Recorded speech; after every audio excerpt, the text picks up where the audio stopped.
किया जा रहा है, पूजा अर्चना भी की जा रही है, लेकिन दूसरी तरफ मुख्यमंत्री भजनलाल शर्मा क्या कुछ कह रहे हैं, उन्हें भी सुन लेते हैं। समाज में सम्मान करते हैं, आपकी महत्वता है, समाज में स्वीकारता है, समाज के अंदर सम्मान है, समाज आपके पीछे चलता है। उसका कारण कि जिस भी कोई व्यक्ति हो जिसके प्रति मन में विश्वास होता है, लोग उसके पीछे चलते हैं। आप जो कोई अपने मुंह से शब्द निकालते हैं वो समाज के लिए लाइन बन जाती है। और जब वो किसी से पूछता है कि ये बात आपको किसने कही, तो वो सब जगह जाकर के कहता है कि ये बात मैं वहां गया था, हमारे वकील साहब ने ये बात कही, इसलिए गलत नहीं हो सकती, वो जो उन्होंने कहा है वो सत्य है।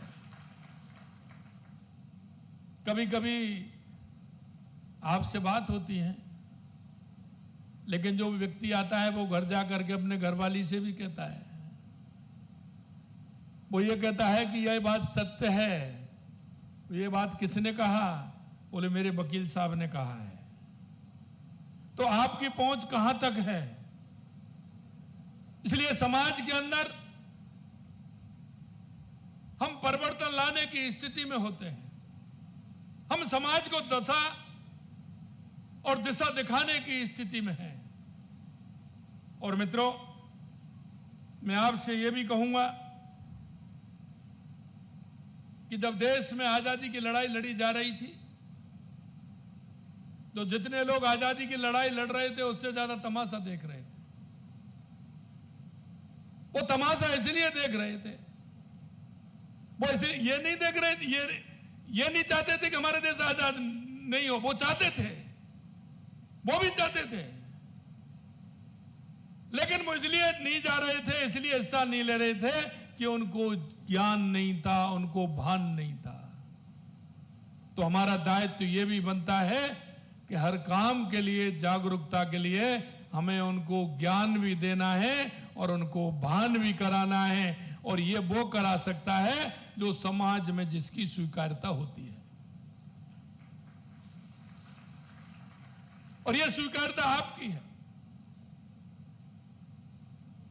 मैं देख रहा था, कुछ विषय मेरे मन को छू भी रहे थे कि मुझे इसमें कुछ ना कुछ करना चाहिए,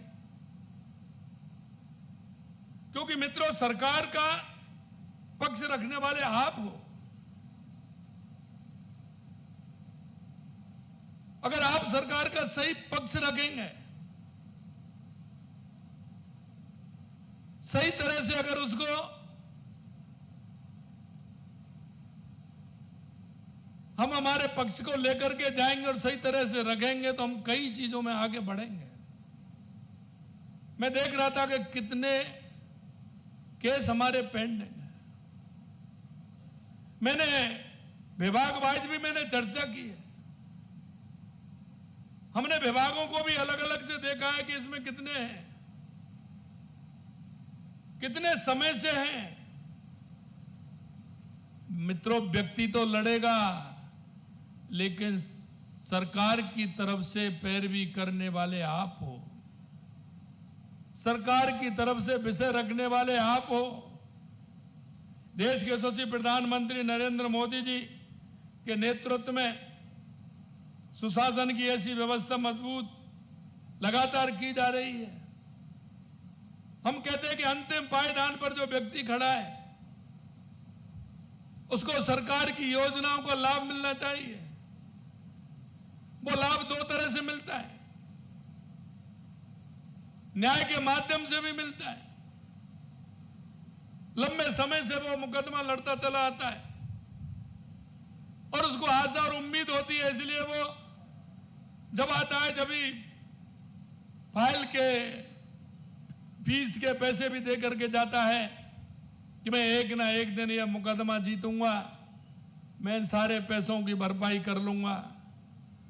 मित्रों, कई कई ऐसे भी होते हैं जो गांव से चलते हैं, किराए के पैसे भी किसी से उधार लेकर के आते हैं, दिन भर कोर्ट में भूखे रहते हैं, सुबह दलिया खा करके आते हैं और शाम को लेट जाते हैं। मैंने कई जगह कहा है कि उनकी पीड़ा को, उनकी तकलीफ को कौन समझेगा। हम भी जब आता है हमारे पास, हम भी कहते हैं कि बाहर बैठी, अभी बताते हैं आपको। जरा आपकी एक मीठी मुस्कान भी उसके दिल को छू जाती है। थोड़ी सी संवेदनाएं अगर हमारी होंगी, आप चिंता मत करिए, हम आपके साथ हैं, हम करेंगे, तो उसके मन में प्यार आपके लिए उमड़ता है। लेकिन थोड़ा सा भी हमने कह दिया, झिझक गए, क्योंकि काम बहुत रहता है, तो आपको भी लगता है, तो वो 10 जगह जाकर के कहेगा। जब आपकी बात जाकर के कहेगा तो उसमें सरकार भी शामिल होती है, सरकार की भी वाहवाही उसमें होती है। लेकिन अगर आपने उसको थोड़ा सा झिझक दिया तो वो जाकर के उसी बात को कहेगा कि मैं वहां गया था साहब, सरकारी वकील तो हमारी कोई बात ही नहीं सुनते हैं। मेरे भाइयों, हमें संवेदनाओं के साथ काम करना है। ये देश हमेशा संवेदनाओं से चला है, चरित्र से चला है, हमारे संस्कारों से चला है। आज आप देख रहे हैं कि हजारों सालों के बने हुए जो हमारे ऋषि महर्षियों ने जो कानून बनाए थे, आज भी चल रहे हैं। लेकिन हमारे द्वारा बनाए गए कानून टूट रहे हैं, क्योंकि अगर हमें बोध हो गया हमारे अधिकार का। इस देश के अंदर कभी अधिकारों का बोध नहीं था। अगर इस देश के अंदर था तो हमेशा कर्तव्य को लेकर के चलते थे और कर्तव्य में ही अधिकार समाहित थे। लेकिन आज स्थिति दूसरी आ गई। बेटा पूछता है, बेटी पूछती है पिताजी से कि मेरा अधिकार क्या है। बेटा भी पूछता है कि मेरा अधिकार क्या है। पोता भी पूछता है कि मेरा अधिकार क्या है। पत्नी भी पूछती है कि मेरा अधिकार क्या है। मेरे मित्रों, जब हम अधिकारों की बात करते हैं तो कई बार आप देखते हैं कि परिवारों की स्थिति क्या हो जाती है। मैं आपसे कहना चाहता हूं, हमारी संस्कृति में हमेशा कर्तव्यों का बोध कराने का भी है।